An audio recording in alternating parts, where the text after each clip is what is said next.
Welcome to the Wedding Songs Podcast, featuring newly released songs you need to know and the tried and true classics. Get song ideas from the time guests arrive until the last dance of the reception. And now your host, Matt Campbell, founder of MyWeddingSongs.com. Welcome, everybody, to the Wedding Songs Podcast. I am Matt Campbell, and today we're going to be talking about lighting at weddings. I have the benefit of getting Daryl Bennett from Utah on the show from ADM Productions. Welcome to the show, Daryl. Thank you for having me. Such a pleasure to be here. I love it. I saw you talk at MEX this year and did a fantastic job explaining everything. Can you just tell me a little bit, before we get started, a memorable wedding moment that you had? Yeah, for sure. And when I was thinking about this, I'm like, man, I probably should just choose my own wedding because that was a wedding I was at and that's supposed to be memorable. But last year, or was it the year before, my sister got married, and I thought to myself, like, it would be the dream to be able to hire my own company to DJ my family's wedding so I can just be present and I can be there with the family. And that's exactly what happened. I hired my own company. I hired Braxton, one of my top guys, and the wedding was awesome. Everyone had a great time, and I'm like, this is how you know you made it as a multi-op, is when you're able to delegate those responsibilities to someone else and have everything run smoothly. I'm sure the bride appreciated that as well, to know that everything's going to go off without a hitch. And we have 2 young kids. My wife was really happy that I was able to be there and help with them because they are wild. That's great. Can you just tell everybody a little bit about you and your company? My company's name's ADM Productions, and I think you asked me, where does ADM come from? Well, when I was in a band, the drummer was part of a multi-op in Idaho called A&B Productions. Tyler, the guy who created that company, he chose that because it would be listed high in the phone book. And that was a while ago because phone books really aren't that relevant today, but we just thought ADM is kind of like A&B, but his name was Aaron, so Aaron Daryl Music Productions. So that's where it came from. As far as weddings go, lighting's changed throughout the years. What would you say has been an influence for you for lighting? A huge part of it is I just like looking at lights. I think lights are really visually appealing. They're fun to look at.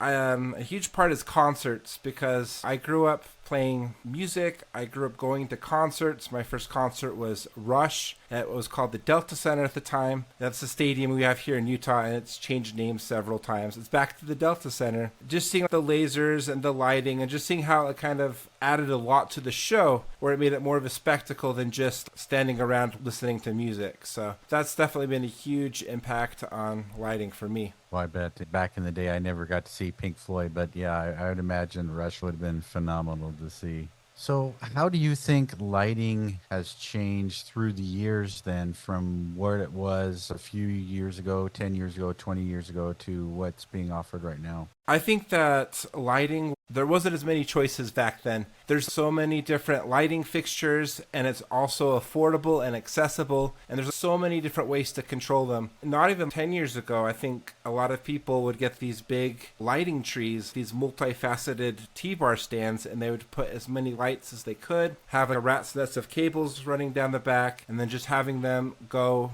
in sound active mode in this kind of chaotic manner. But now modern lighting is just so easy to control and so convenient because so many things are like wireless and battery operated. DJs are able to execute really deliberate light shows without too much effort. And it's all pretty affordable too. Boy, you bring back memories. I had one of the largest light shows in Montana in the 90s, and I can't tell you how many millions of miles of extension cords we had back in the day.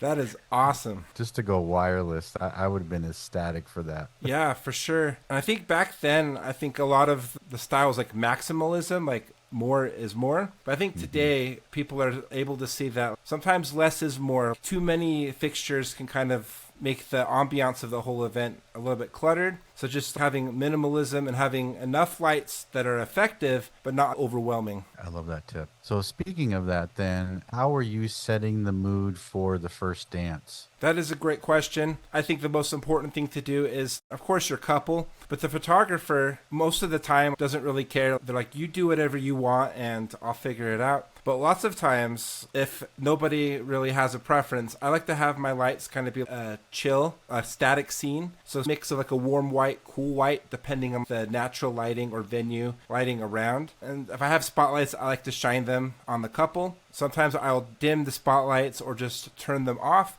Because a lot of photographers, it messes with their shot and their ISO. They have like the light shining on them. I've even had some ask to turn off the uplights, which I'm happy to comply because, yeah, those first dance shots are really important. I would be very sad if the first dance went away like the bouquet toss, because it's such a highlight moment of the reception for sure. Agreed. So you have the cool chill of the first dance. How are you changing the lighting then for party time? Well, I use a software called SoundSwitch, and one of the huge appeals of SoundSwitch is the plug and play workflow. So I have it set to a static scene for the formality dances and pretty much the entire reception. Then when it's time to dance, the lights automatically sync to the BPM. And a lot of different lighting softwares are able to do that nowadays. But yeah, it cycles through chases at random, like dancing to the music. And I think the one thing that has changed over the years, I think you would agree that a lot of couples don't want the light shining in their eyes. It's really transformed into the ambience of what I would call, for the general public, stick light. And then you can change those lights that could flash to the beat of the music. And then you have your up lighting setting the mood. So it's a lot of what I would call mood lighting versus the dance lighting where you're in the club shining down on you, shooting you in the face. Right. I think that saturating the dance floor with a thick glow is kind of out. It's just that when you have kind of ambient lighting, it's able to add the vibes, but it's also able to still look good in photos. Like these stick lights you are talking about, like the tube lights, the one I have right here. It's not too harsh. It doesn't blind anybody, but it's able to off-put enough lights that gets people in the party spirit. Yeah, for sure. Oh, man, if we had those back in the day just for cocktail hour or dinner, man, that would have just set the mood. It would have been, I'm sure it raises the party feel, for sure. Right. It makes it so that you can have a party feel, but have it feel elegant, too. Yeah, exactly.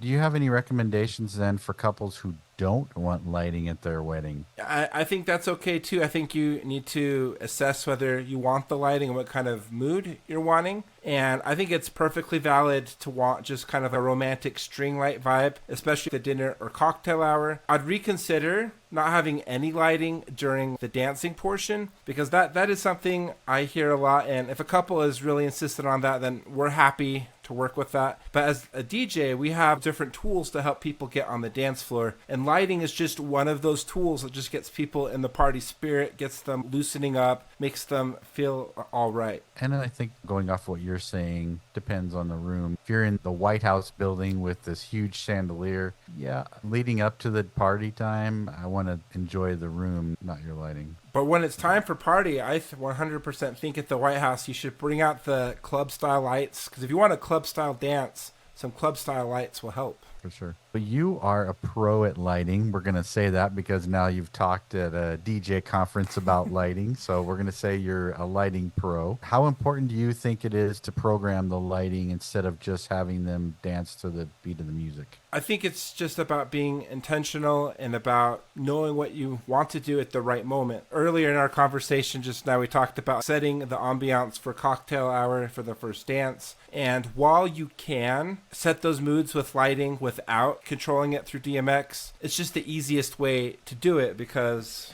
I happen to have a controller right here. So I can just push one button to do what I want at any given moment. Like I want it to be a static scene for the first dance. I push one button. When I'm ready to start dancing, then I can just push another button. And it's just a lot easier to operate at the event. I think sound active mode is okay. I'm probably one of the only lighting YouTubers that will say that. I think sound active mode is okay during the dancing portion, but it will loop through all of those chases, but then it will start to feel stale and repetitive. So if you have your own DMX lighting show, then you have more flexibility to do custom stuff.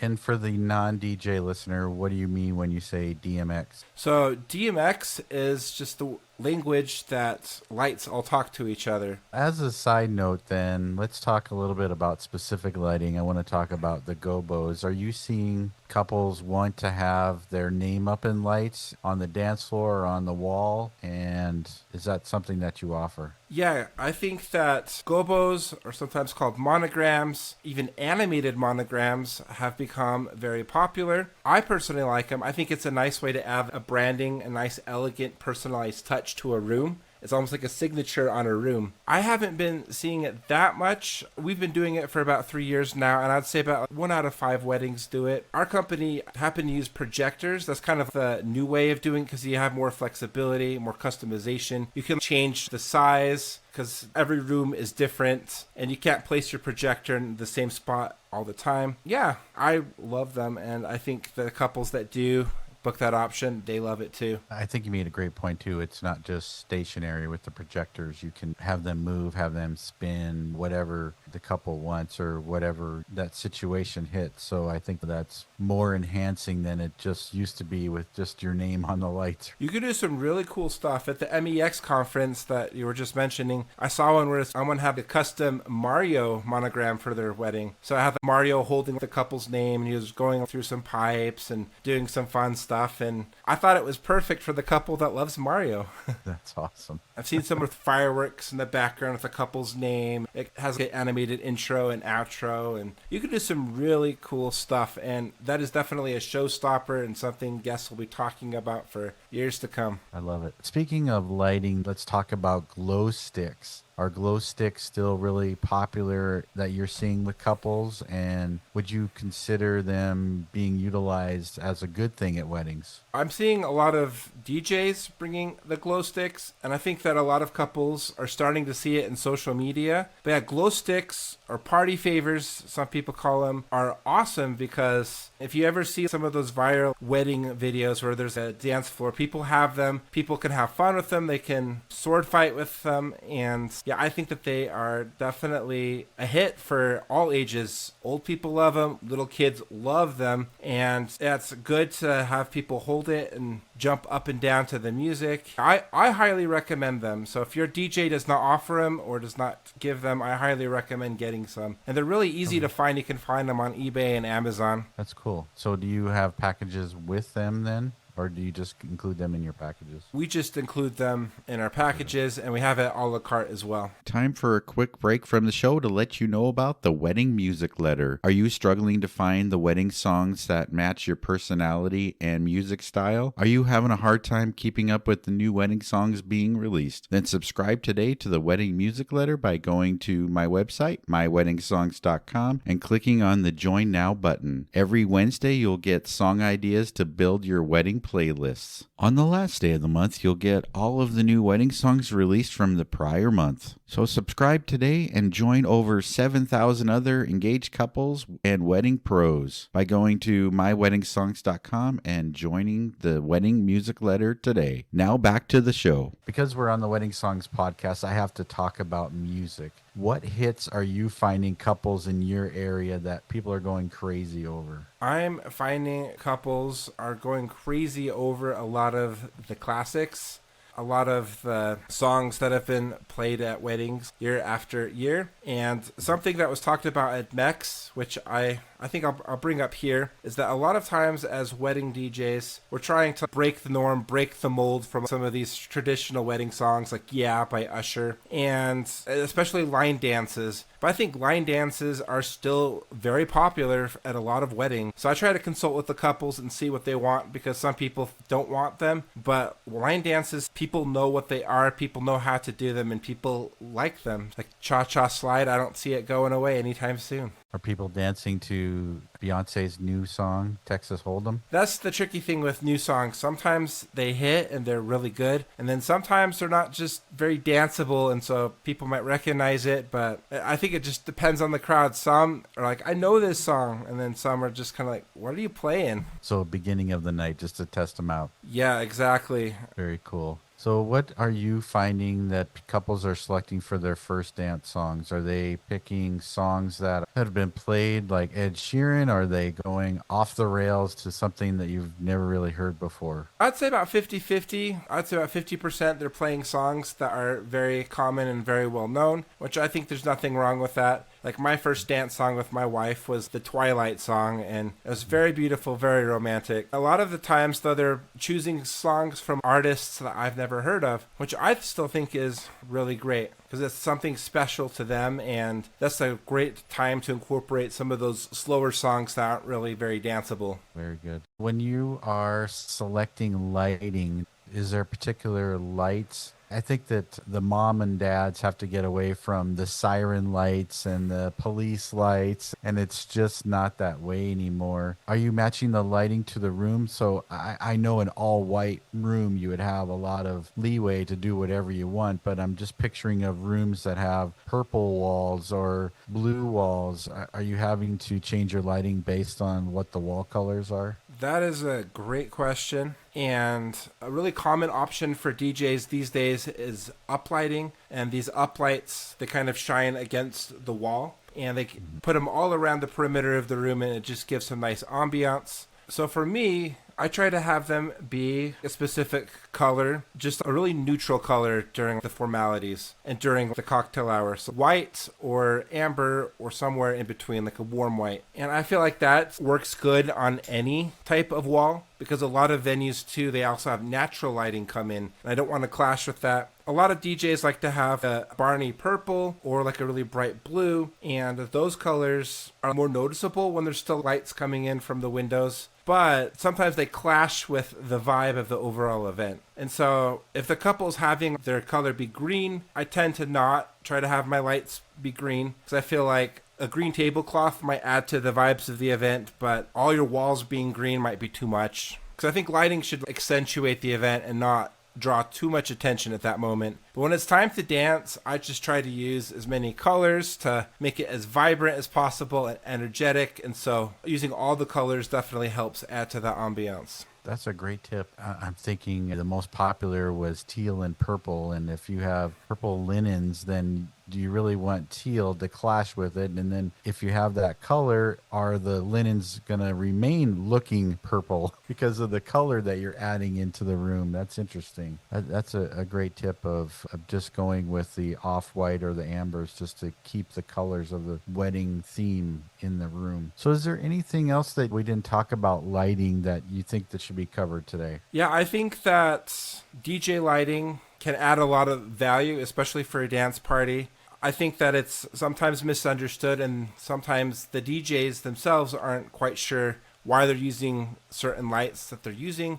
So I think it's important to talk with your DJ, see some of their options, and look at their social media, look at their reels, see what types of lighting they're using, and see if you like it, because you may not like it or you might feel like it's not enough. And I think that definitely should be a deciding factor. That's a great tip because I tell everybody that you should be looking at their social media, not only their lighting, but their MC skills, how they command the room. You can get all of that, or you should be able to get all of that from your social media, besides having a connection with your DJ. But yeah, I think it's a great idea that a lot of couples allow DJs to record their weddings. And so you're able to at least do those snippets where you can share on social media to get an idea of what lighting that you have and that you offer. Make sure it fits that vibe and fits the room. My final question then would be, as far as lighting goes, what about the number of people that are in the room? Do you think you would do the same for a room of 50 people versus a room of 300 people?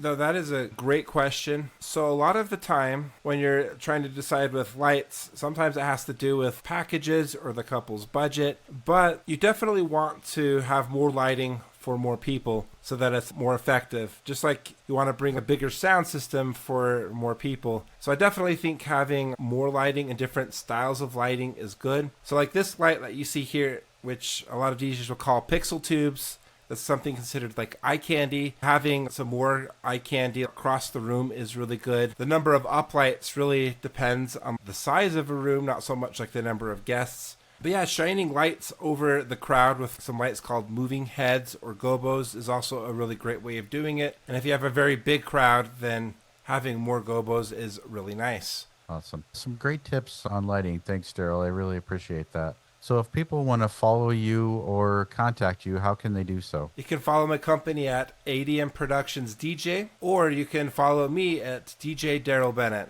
Just to close out, I know you're in the Salt Lake City area, but how far do you travel out? We travel worldwide. If you have an event anywhere in the world, we're happy to come. But generally, we do Utah and surrounding states. Thanks again, Daryl, for being on the show. Thanks for listening, everybody. Stay tuned for next week with another interview with another wedding pro. Thanks for listening and have a great day. Thank you for listening to the Wedding Songs Podcast. Never miss a future episode. Subscribe today to our podcast. Follow us on Facebook at My Wedding Songs and send us a message about playlists you would like covered.